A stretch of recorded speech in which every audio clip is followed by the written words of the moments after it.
प्रदोष पर करने के लिए गुरुजी पंडित प्रदीप मिश्रा जी ने कुछ विशेष उपाय बताए हैं, जिसमें से 5 उपाय हम आपको इस वीडियो के माध्यम से बताने वाले हैं। वैसे तो बहुत से लोग प्रदोष का व्रत रखते हैं।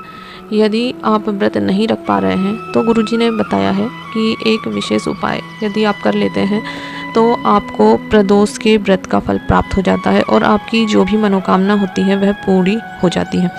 इसके लिए आपको शिव जी के मंदिर में चले जाना है और जहाँ से जल बहता है वहाँ पर यदि आप हाथ लगाकर अपनी हथेली स्पर्श करके श्री शिवाय नमस्तुभ्यम, ओम नमः शिवाय या नमः शिवाय मंत्र का जाप कर लेते हैं और अपनी जो भी मनोकामना है वह बोल देते हैं, तो गुरुजी ने कहा है 2 या 3 दिन में आपकी वह मनोकामना अवश्य पूरी होती है। आपको पूरा विश्वास रख के ये काम करना है तो आपकी जो भी मनोकामना है वह अवश्य पूरी होगी।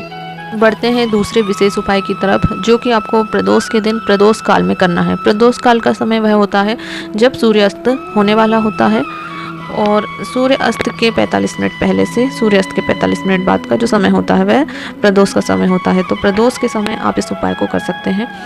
यदि आपका कोई काम बहुत दिनों से अटका हुआ है, आप चाहते हैं कि ये काम मेरा हो जाए और वह हो नहीं पा रहा है, वह धन का कार्य हो, नौकरी का हो या शादी विवाह का कार्य हो, कोई भी कार्य जो बहुत दिनों से अटका हुआ है और आप चाहते हैं कि ये जल्दी से जल्दी हो जाए, तो जब भी प्रदोष का दिन आए तब आपको प्रदोष काल में इस उपाय को करना है। नियम बना लीजिए, जब तक आपका वह कार्य नहीं हो जाता आपको यह उपाय करना है। इसके लिए आपको एक तांबे का कलश भर लेना है जल से, उसमें हमें 5 बेलपत्र डाल लेना है। 5 बेलपत्र नहीं हो तो आप 1 बेलपत्र भी डाल सकते हैं। थोड़ा सा हरा मूंग डाल लेना है, 1 समी पत्र डाल लेना है और थोड़ा सा 1 टुकड़ा गुड़ का डाल लेना है। और यह सभी सामग्री हमें जल में डालकर और शिव जी के मंदिर में चले जाना है प्रदोष के समय और यह शिव जी पर समर्पित करके अपनी कामना बोल देना है। इस प्रकार से हम करते हैं तो 3-4 प्रदोष करने से ही हमारा कार्य पूर्ण होता हुआ हमें नजर आता है। आप नियम बना लीजिए कि हमें प्रदोष के दिन यह कार्य करना है और शाम के समय प्रदोष काल में, तो आपका जो भी रुका हुआ काम है वह जरूर पूरा होता है। यह गुरुजी ने अपनी काफ़ी पुरानी शिव महापुराण कथा में बताया है उपाय, जो कि आज हम आपको इस वीडियो के माध्यम से बता रहे हैं। बढ़ते हैं तीसरे विशेष उपाय की तरफ। यह उपाय बहुत ही सरल है और आप इसे घर पर ही कर सकते हैं।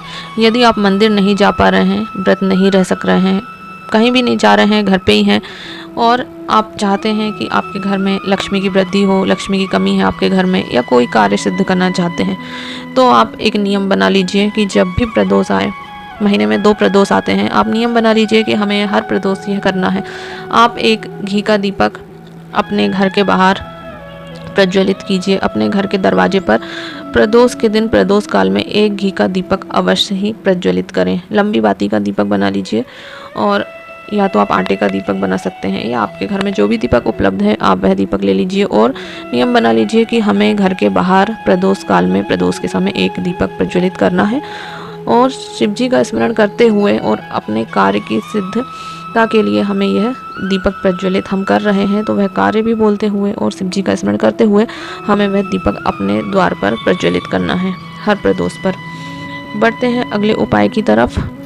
यह बहुत ही सरल उपाय है। जिस भी बालक बालिका की नौकरी नहीं लग पा रही है, सरकारी नौकरी के लिए यदि प्रयास कर रहे हैं या इंटरव्यू में पास नहीं हो पा रहे हैं, परीक्षा दे रहे हैं, एग्ज़ाम दे रहे हैं और नौकरी नहीं लग पा रही है, बहुत दिन हो गए हैं, तो आप यह एक उपाय अवश्य करके देखिए।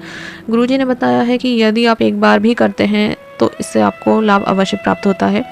इसके लिए आपको बेलपत्र के वृक्ष के नीचे चले जाना है और 1 लोटे में जल, हमें पहले बेलपत्र के नीचे जल समर्पित करना है थोड़ा सा जड़ में, फिर उसके बाद हमें थोड़ा सा दूध समर्पित करना है। दूध समर्पित करने के बाद हमें फिर से जल समर्पित करना है और 2 दीपक लेकर जाने हैं, 1 घी का दिया और 1 तेल का दिया। और हमारे जो राइट साइड होता है वहाँ पर हमें घी का दीपक प्रज्वलित करना है, लेफ्ट साइड में हमें तेल का दीपक प्रज्वलित करना है। इस प्रकार से हमें प्रदोष के दिन प्रदोष काल में यह उपाय करना है। यदि आपका कार्य 1 प्रदोष में हो जाता है तो आप 1 प्रदोष ही करिए, अन्यथा आप अगला जो प्रदोष आए तब भी आप इस उपाय को अवश्य करिएगा।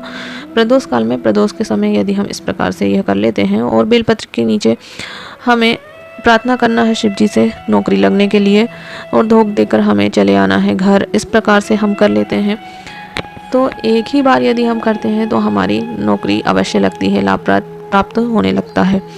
तो यह आप अवश्य करके देखिएगा, जो भी नौकरी की इच्छा रखते हैं आपको लाभ निश्चित ही प्राप्त होता है। बढ़ते हैं अगले उपाय की तरफ, जो कि बहुत ही सरल उपाय है। गुरुजी ने बताया था कथा में कि यदि कोई बहुत ही ज़्यादा दरिद्र व्यक्ति है, ठेला भी चलाता है या बिल्कुल आय का कोई साधन नहीं है, जिसके पास कर्जे में बहुत ही डूब गया है, तो यदि वह एक नियम बना ले कि हमें प्रदोष के दिन, प्रदोष काल में एक चावल का दाना यदि शिव जी के ऊपर समर्पित करके प्रार्थना करता है, तो उसकी जो भी समस्याएं हैं वह पूरी धीरे धीरे करके समाप्त हो जाती हैं। मात्र एक चावल का दाना आप प्रदोष के दिन, प्रदोष काल पर शिव जी के मंदिर में जाके शिवलिंग पर समर्पित कर दीजिए। बस ऐसा करने से आपकी जो भी समस्याएं हैं, आपकी दरिद्रता, आपकी जो भी समस्याएं हैं जीवन की, वह धीरे धीरे समाप्त होने लगती हैं। मात्र एक चावल का दाना यदि आप शिव जी पर समर्पित कर देते हैं तो यह प्रदोष के बहुत ही सरल उपाय हैं जिन्हें आप आसानी से कर सकते हैं। और यदि आपको कोई भी समस्या है इन उपाय को करने में, तो आप कमेंट के द्वारा पूछ भी सकते हैं। जानकारी आपको उपयोगी लगी हो, लाभप्रद लगी हो, तो आप वीडियो को लाइक अवश्य करें, वीडियो को शेयर करें ताकि और भी लोग इसका लाभ प्राप्त कर सकें। आप सभी उपाय भी कर सकते हैं या जो भी आपके लिए उपयोगी हो। आप एक उपाय भी कर सकते हैं या 2 उपाय, जो भी आपको लगे आप वह उपाय कर सकते हैं। आप 5 उपाय करना चाहें तो आप 5 उपाय भी कर सकते हैं। वीडियो को लाइक अवश्य करें, शेयर भी करें। श्री शिवाय नमस्तुभ्यम। हर हर महादेव।